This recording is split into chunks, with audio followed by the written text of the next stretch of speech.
Hi. Hello. Hi. But there is a meat suit. Yes. You say dissolve, and then I think, but there is a meat suit. Mm. So Is there? there is something that is giving sensations when I touch or when I have sensory experiences. There's something that tastes, there's something that hears, Let's there's yeah, something let's that let's sees. yeah. Let's take one sense at a time. The there are there's a nervous system.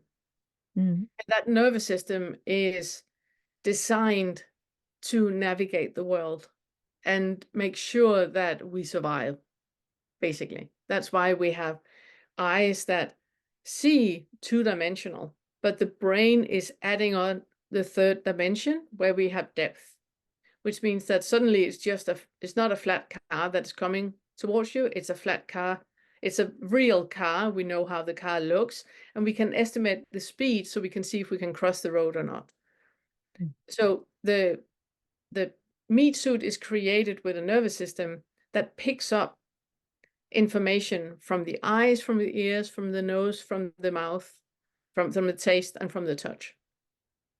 What is making it super, super interesting is that we have the mind on top of it that is collecting all the information and is creating a more rounded experience of what it is. That's why if I tell you to imagine um, a summer at the beach where the sand is really, really warm, and I ask you to imagine the smell of the warm sand, you probably can.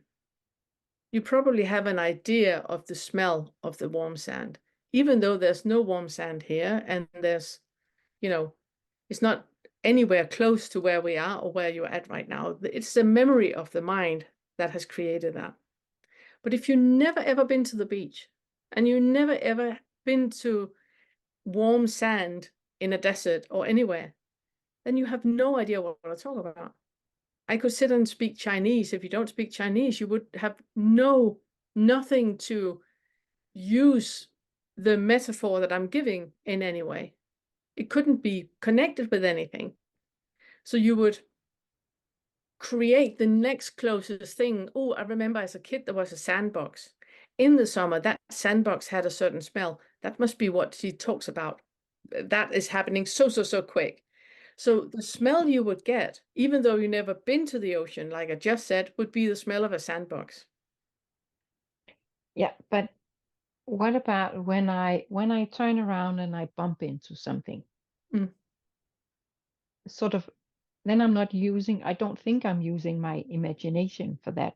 I feel something. There is something. I could hit my toe, not because I It's get angry or proprioception. anything, but I just hit my toe. Yeah, it's the proprioception. That's another way. We have kind of like a bat radar in knowing where things are around in space that makes sure that we don't bump into things. And proprioception is one of the senses that are really, um, going offline, for example, when we're tired. So when we are tired, we tend to bump into more things because proprioception is asleep. But that's just it's another way of navigating the world. But if you really, so I just want to make sure you do see that there's not a self there, right? In any of the things we just talked about. I do see that there is not. I don't think I've let go of myself, but I do see that there There's a is collection of no information. need for. Yeah, Yeah. yeah, exactly. Experience doesn't need a Sunni to be experienced. You know, you looking at whatever is in front of you right now, the wall. The wall doesn't need a Sunni to be experienced. Mm-mm. Experience is happening when you look at the wall because looking is happening. That doesn't need to be a Sunni going like, "Ooh, I know that is a white wall." That doesn't need to happen for the wall to be experienced. The wall is just experienced. And that's the part where it's the lower five feathers where we need to be absolutely certain that you know that there's no separate self anywhere that is experienced. And it's just the frontal lobe going like, ooh, I know. It's just, ego happening. When that is released, and when that is no longer, an issue, and we know that there is no separate self anywhere, we can go to the higher fives. And that's the next thing I want to say, because what you are talking about, but there is a body, there is a meat suit that is experiencing. What you are touching on is the sixth fetter, where it's like, no, that's not. That's not. There is, when we start with the sixth fetter, it's the I subject, I'm here, I'm opening my eyes, and I'm seeing stuff outside of me. That is the objects that I'm seeing outside. But when you really, really zoom into that experience, and you really, really, really, really slow down, you can see that everything you think you are seeing out there, it's a recognition of something. The recognition is happening in here. Whatever you're seeing out there is not out there. It's in the brain that recognition is happening. Remember in the group when we did the exercise where you were taking something organic in the Danish group? You were taking something organic and you were sitting and looking at it, and you saw how that changed. That it started with a recognition, you came into different layers of really, really seeing what it was until it completely dissolved. That is how it is with everything around you. You only see an out there for the meat suit to be able to survive, to navigate the world. In its essence, it's not out there, it's experienced in here at a 0 point. If you find something, it can be the computer that you're sitting and looking at. You can feel that in your body when you're looking at the computer. I'm looking straight at the camera now. I can feel that there's kind of like a jolting forward to the camera and a recognition back to me. So there's like a me seeing, and then there's a reflection on how you see me. If I zoom into that experience of how you see me, it's how my mind see me that I'm projecting onto what I think you see me as. That jolting back and forth is happening here.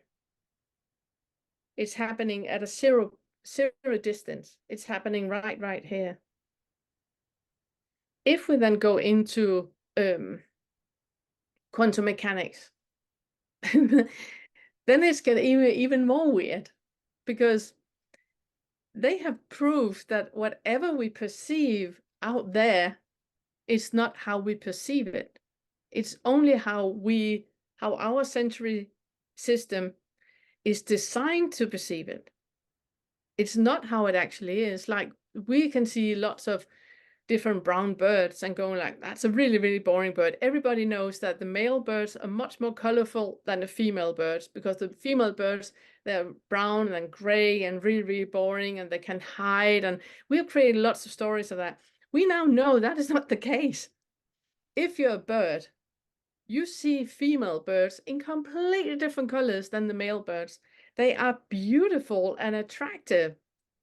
We did not know that because we could not see that. So we just projected our perception onto the world and saying, all female birds are really, really brown and boring. In reality, if you're a bird, that's not the case.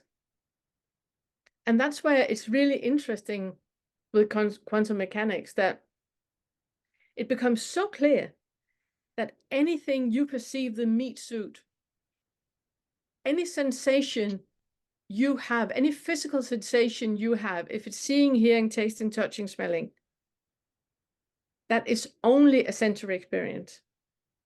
And in itself, it's really, really difficult to have the sensory experience without an assumption or without a thought.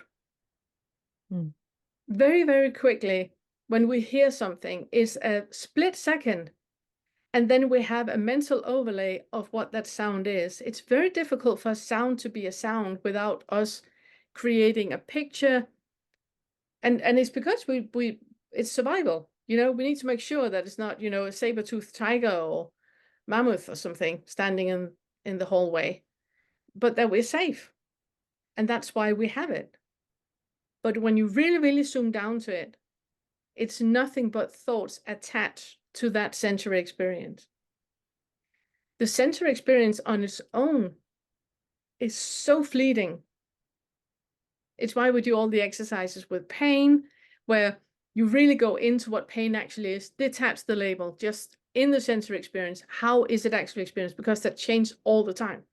And it's the same with depression, with anxiety, with fear, with anger, guilt, shame, all of those things that we have pointed out in the lower fives.